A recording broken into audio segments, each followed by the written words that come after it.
Welcome to the Old Time Radio Westerns. I'm your host, Andrew Rhynes, and let's get into this episode.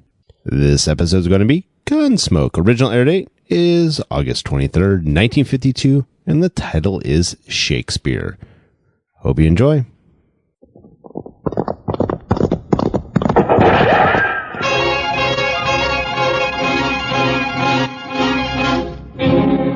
Around Dodge City and in the territory on west, there's just one way to handle the killers and the spoilers, and that's with a U.S. Marshal and the smell of Gunsmoke.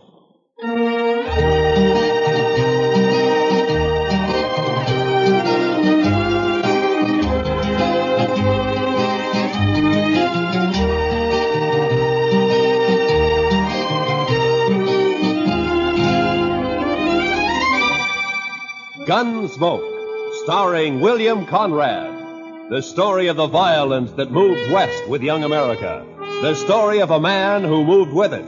Matt Dillon, United States Marshal.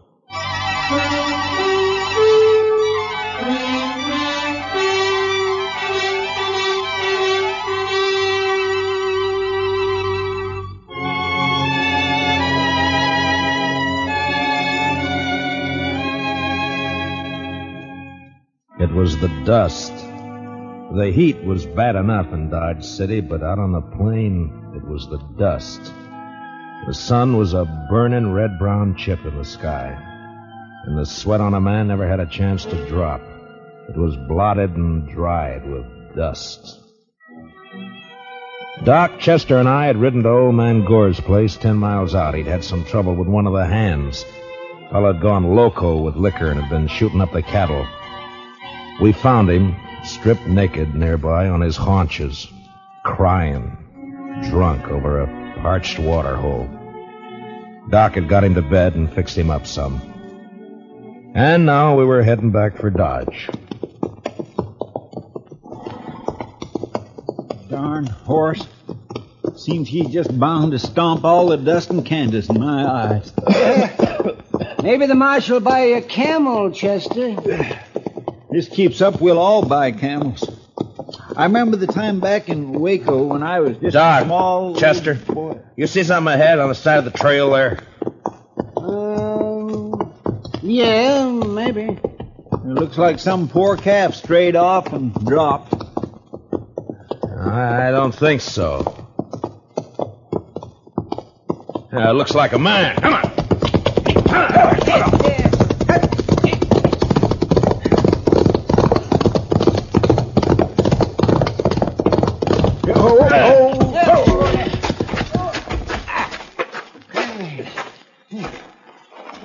Chester, get the water bag. Yes, sir. Let me have a look, Marshal. Yeah. Let's see. Heat. Is he all right? Well, depends on how long he's been lying here. Here you are, Mr. Dillon. Open up his shirt, Marshal. Chester, get some of that water on his wrists. All right. It looks like an Easterner, huh? Sure not dressed for this country. Oh, well, that's better. That's better. Try to get a few drops in him. All right. No, not too much, Chester. Not in his nose, Chester, his mouth. Well, my gracious, I'm sorry, Mr. Dillon, but he moved his head. It's not so easy to... Hey, look, he's awake. You're all right, mister. Just take it easy for a bit now. Oh, that this too solid flesh would melt, thaw, and resolve itself into a dew. What did he say? Oh, it's out of his head, Chester. For this relief, much thanks. Forget it. Chester, get around the other side and shade him from the sun. Yes, The sun. I begin to be a-weary of the sun. I don't blame you. What happened? My wagon shed a wheel, I fear, along the high road. I know not where I am. You're about 4 miles out of Dodge City. Kansas. Kansas. Oh, I would give all my fame for a pot of ale in safety. We better get him to town quick. He's in a bad area. Delirium. You think you can make it on a horse? We'll take him into Dodge.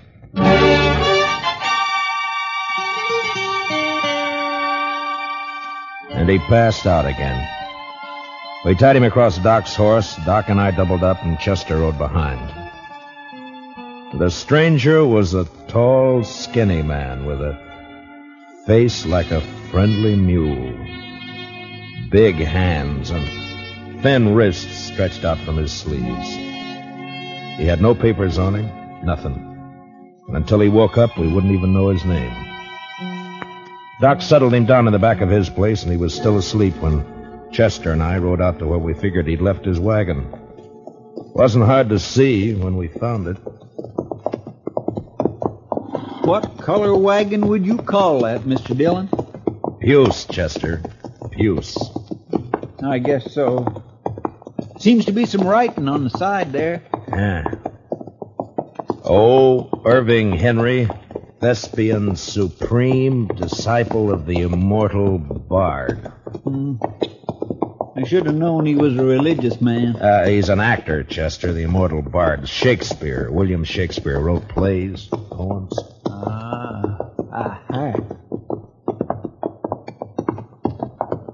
But You think he let the horses go, Mr. Dillon? I was wondering that. Seems to me he'd have ridden for help instead of trying to walk. Horses couldn't have got out of the harness themselves. Let's take a look at the wheel.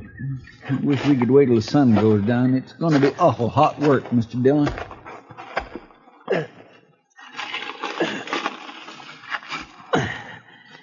It's not too bad. The pin fell out. Must be another in the box at the back. Take a look, will you, Chester? Yes, sir. I'll prop the wheel up here. Now. Mr. Dillon? Yeah, can't you find it? Will you come here a minute? What's the matter?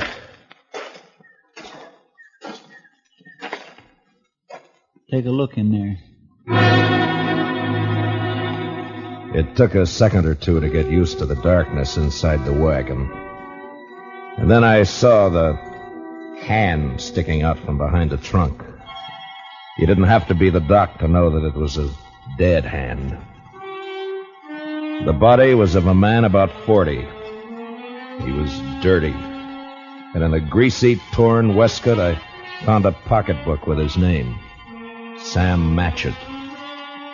And that was all. Below his left shoulder and his back was a patch of dried blood. And in the middle, a bullet hole. We got the wagon wheel on, hitched up our horses, and drove into Dodge.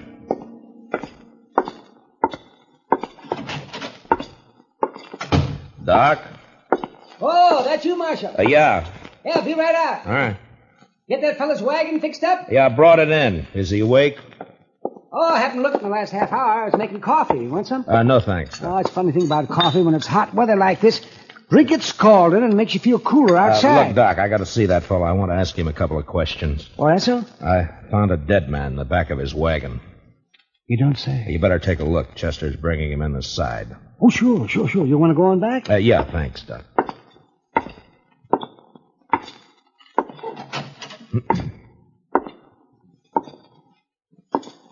Mr. Henry? Mr. Henry, wake up. Yes, what? Oh. Your name, Irving Henry? Oh, Irving Henry. What is this place? Now, you got to listen to me for a minute. We found your wagon. Ah? Did you let the horses go before you sat on your own? Of course. I could not let them remain to die. Well, how come you didn't take one to ride? I have a loathing of horses. I cannot bear one under my body. There is a carafe of water beside the bed. Would you be good enough, Mr. Dillon, Matt Dillon. I'm the marshal here in Dodge City. Here you are. Oh, my thanks. Now, what were you doing with a dead man in your wagon, Mr. Henry? A dead man? A dead man shot in the back, lying in your wagon. This is very midsummer madness. I won't argue about that, but I'll thank you to answer my question. But it is impossible. It isn't true. I say it is. You lie in your throat if you say that I'm any other than an honest man. Look, mister, I didn't say you weren't honest. You're an actor. You got a fine way of saying things, but murder's murder. I don't care how you say it. Now, I'm asking questions, and I want straight answers. Your pardon, sir. What you tell me, in truth, if it were played upon a stage, I would condemn it as an improbable fiction. I swear to you, I know nothing of a body. Did you come through Hayes City? Yes? You know a man there called Sam Matchett? No. You had no trouble in Hayes City? No. What are you doing in these parts, Mr. Henry? I am touring the provinces. An actor eating the bitter bread of banishment. My talents are not taken for their worth in the East, and therefore I bring the immortal bard to the hinterlands. And now, sir, that the interview is ended, pray give me leave to depart. I'm sorry, I can't do that. You'll have to stay until we get this thing cleared up. Mr. Dillon, Doc would like to see you. All right, Chester. Stay here with Mr. Henry, will you? Well, sure, Mr. Dillon, sure. How you feeling by now, Mr. Henry? Would you like more water? These evil bellows live in drafts. Doc? Right here, Marshal. Yeah. Fill me cup, father's boy. What was that? What'd you find? Well, there's one thing. This man didn't die right away. I mean, not right when he was shot. Is that so? No. More likely bled to death. Inside. You think he might have been able to climb up in the wagon after he was shot? Might. There's another thing. Yeah? You see the way he's dressed? Now, you take a look at that. What the hell? Come on, Doc. Chester. What's the matter with him? Chester. He took my gun when I was pouring him some water, Mr. Dillon. He must have gone through the window, Marshal. I tried to get it back. It went off. Take care of Chester, Doc. I'm going after him.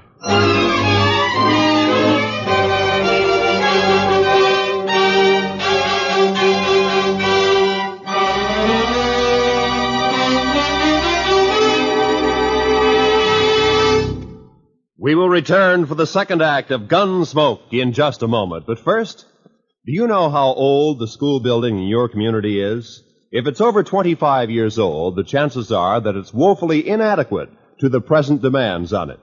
Certainly thousands of schools all over America are unable to meet the needs of a greatly increased enrollment. And all our school children will suffer unless all of us work actively to improve conditions. Join with the groups in your community working for better school conditions. Remember, better schools build a stronger America.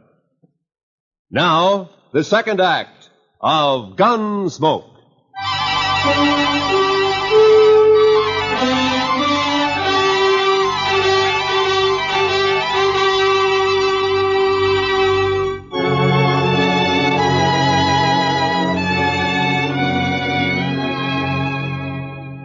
When I went out of there, I didn't know how badly Chester was hurt. There was a lot of blood on his head and over his face. It was nearly dark outside, and the street was empty. It was supper time. I could see the women through the windows getting food ready. The kids were inside, too. Sure looked peaceful. But with Henry out with a gun, well, that wasn't a good thing to have running around loose in Dodge.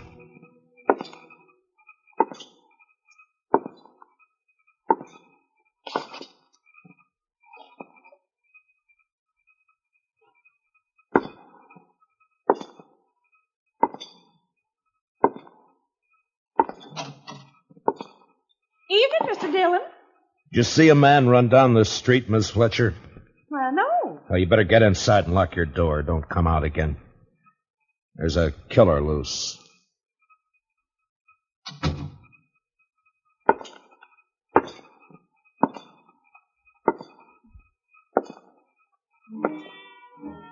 I walked the length of the street, listening, waiting. And when I got to the end, there was nothing. He hadn't taken a horse, I'd have heard that. And in a way, I was sorry, because if he'd tried to hide and dodge, there'd be no way to get out of shooting that wouldn't get women and kids hurt.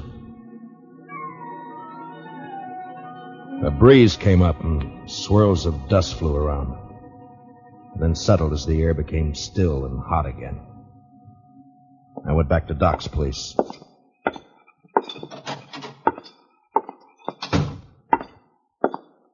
Oh, did you find him, Marshal? No. How's Chester? Oh, I'm fine, Mr. Dillon. Just creased my head. More mess than hurt. Oh, good, Chester. Look, you want to go home or you want to work?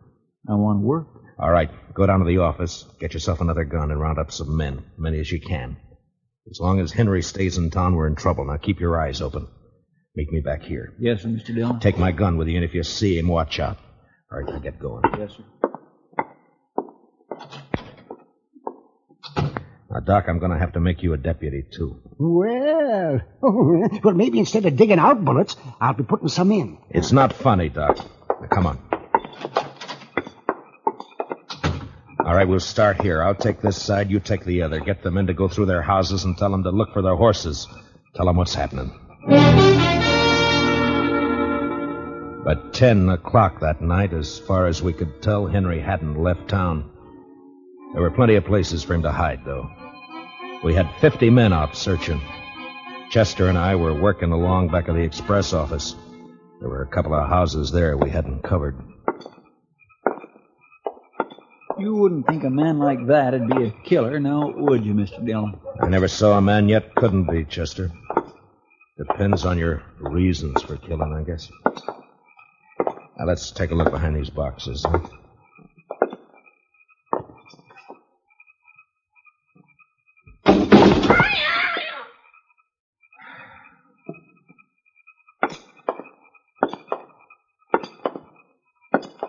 You think he could have got this far? Yeah, he might. A lot of back streets to sneak around in the dark. That's Miss Cullen's place there, isn't it? Yes, sir. Looks like she's still awake. Light burning back there. Yeah.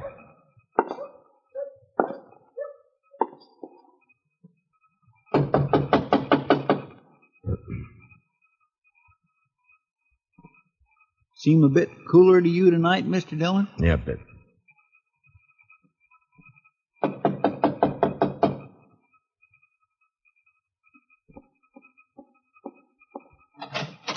Oh, evening, Miss Cullen. I'm sorry to get you up, but we're looking for a man, a stranger around. He's tall, thin. You seen anyone about tonight? No. No, I haven't. How's the kids? Oh, they're fine. Thank you, Mr. Dillon. Fine. Uh-huh. Well, you keep the place locked tight, Miss Cullen. Don't let anybody in tonight unless you know who it is. All right. Good night, Mr. Dillon. Good night, ma'am. Well, now that's strange. She didn't even say hello to me, and I know her better than you do, Mr. Dillon. Chester, round up the others. Get them over here. I don't know why she... He's in there with her. I think he's got the kids in the sleeping room. Oh. Sent her out to get rid of us. Now, I'm going to try and get in. Don't do anything when you come back. Just put the men around the house. Yes, sir.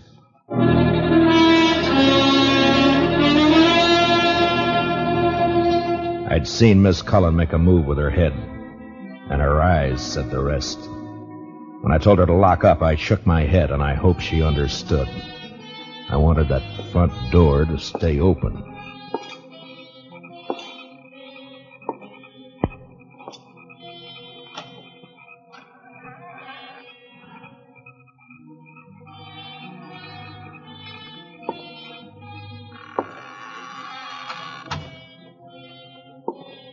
I'll keep your promise as soon as I can. He was in there, all right. I could hear him.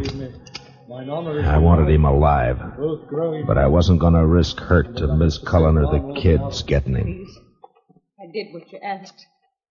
Don't hurt the children, please. They will never know this night. And in the morning, when they awake. What's that?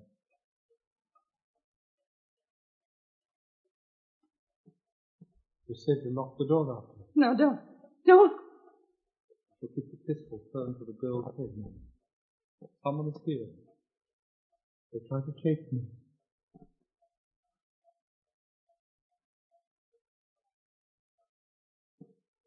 Who is it? Who?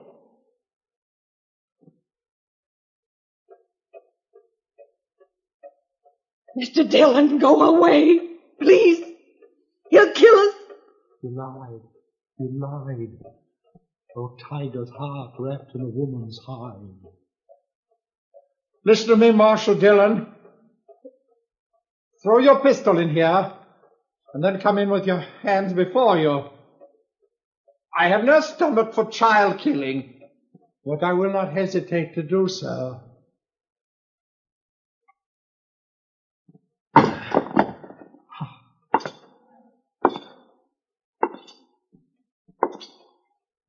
Now give me the gun, Henry.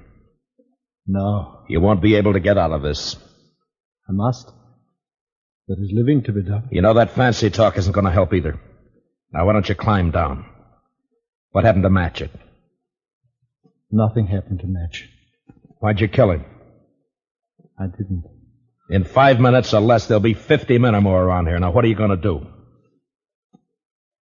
I don't know. You didn't kill Matchett, you'll get a chance. I'll see to that. There's no use going on this way.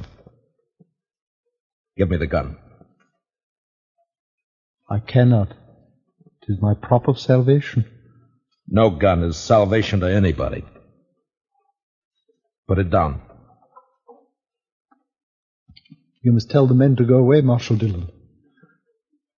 I'll have to take one of these children with me for my protection. No. Shed a tear for me, madam. I have the greater need. You do a lot of talking, mister. I'd like to see you turn the gun away from that kid's head. That'd take more than talk, wouldn't it, though? I have no skill with such a weapon. Why should I match with you? I want to live. You're going about it the wrong way. The smallest worm will turn, being trod upon. Meaning? You gave me no choice when you brought me here. Would have been better to have left me lying in the dust. You don't understand. You don't know. Well, why don't you tell me? What good would it do? It depends.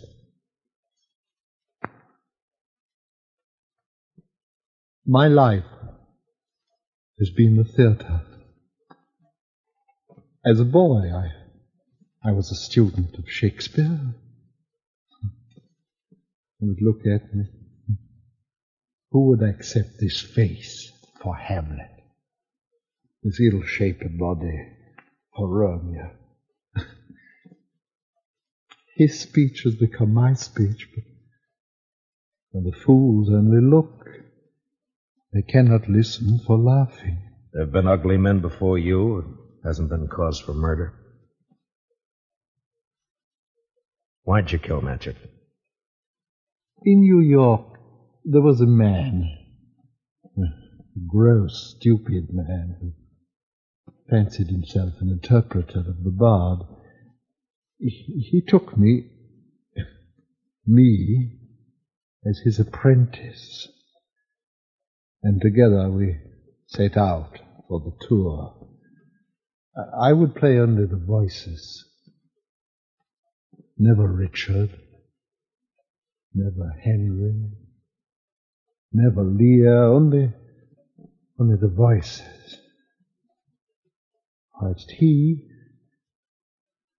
stumbling, drunken, he muddled and tore to a tatter the words that I should have spoken. You killed a man because you wanted to play a hero? How easily murder is discovered. Yes, sometimes, I guess. Yesterday, we were leaving Hayes City. We played there for 2 days, and it made me a laughing stock. It was night, and he became drunk and threatened to leave me in the next town. I made him stop the wagon, and taking up a pistol, I shot him. He did not die at first. When I saw what I had done, I wanted him to live. And I put him into the wagon and I drove on, hoping to find a doctor. Then, as the night passed, I saw that he had died. And I was afraid. The wagon broke down? Yes, I put my purse into his clothes and took his name for mine. How I've hated the name of Sam Matchett. But you wouldn't understand. I wouldn't? Well, what now? I want to live. I want my chance. You've done a murder. I can't let you go. You know that. Don't make it harder. I lost my husband 2 years ago. I know what it is to be alone. You've been alone, haven't you? I'm sorry. But you killed someone. We may pity, though not pardon, dear. I'm going now, Marshal. If you walk out of there with your gun, you're a dead man. Death's a great disguiser. I must have my chance. Don't do it, Matchett. There'll be killing. Madam, forgive me. I would not have harmed your children. Matchett, put down your gun. Let me go my way. Please. There are a lot of men waiting for you out there, Matchett. You know what'll happen if you open the door.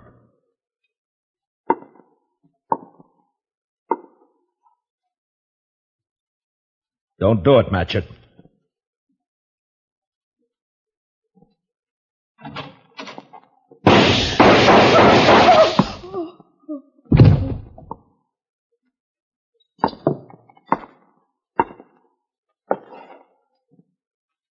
Matchett. To sleep. Chance to dream. Aye, there's the rub. For in that sleep of death, what dreams may come.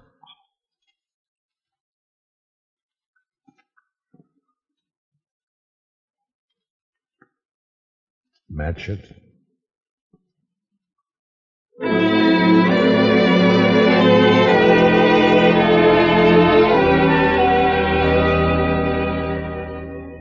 He knew he was going to die. The minute he opened that door, he knew it. And maybe he wanted to, because he fired first, a single shot.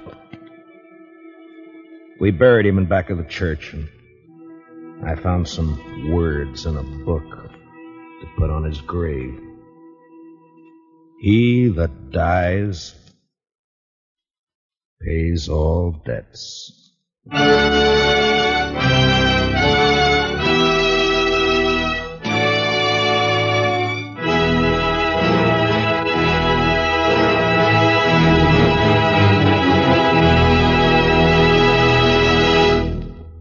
Gunsmoke, under the direction of Norman Macdonnell, stars William Conrad as Matt Dillon, U.S. Marshal. Tonight's story was specially written for Gunsmoke by Antony Ellis, with music composed and conducted by Rex Koury.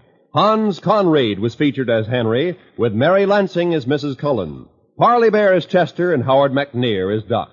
Join us again next week as Matt Dillon, U.S. Marshal, fights to bring law and order out of the wild violence of the West in Gunsmoke.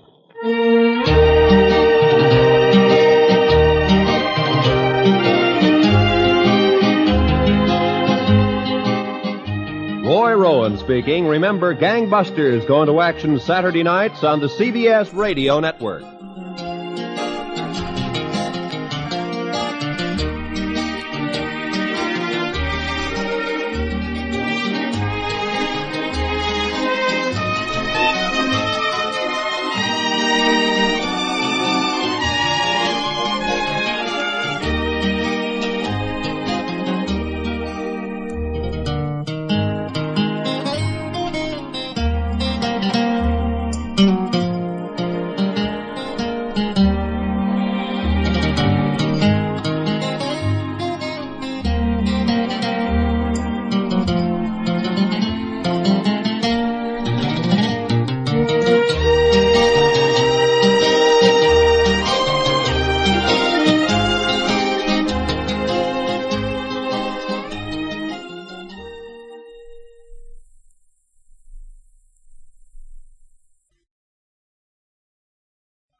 This has been a presentation of OTRWesterns.com, and we hope you enjoyed. Please take some time to like and rate our shows in your favorite podcast application. Follow us on Facebook by going to OTRWesterns.com/Facebook. Subscribe to our YouTube channel by going to OTRWesterns.com/YouTube. And send us an email, podcast@OTRWesterns.com. You can call and leave us a voicemail, 707-986-8739. This episode is copyright under the Attribution Non-Commercial Share Alike Copyright. For more information, go to OTRWesterns.com/copyright. Have a great day, and thanks for listening.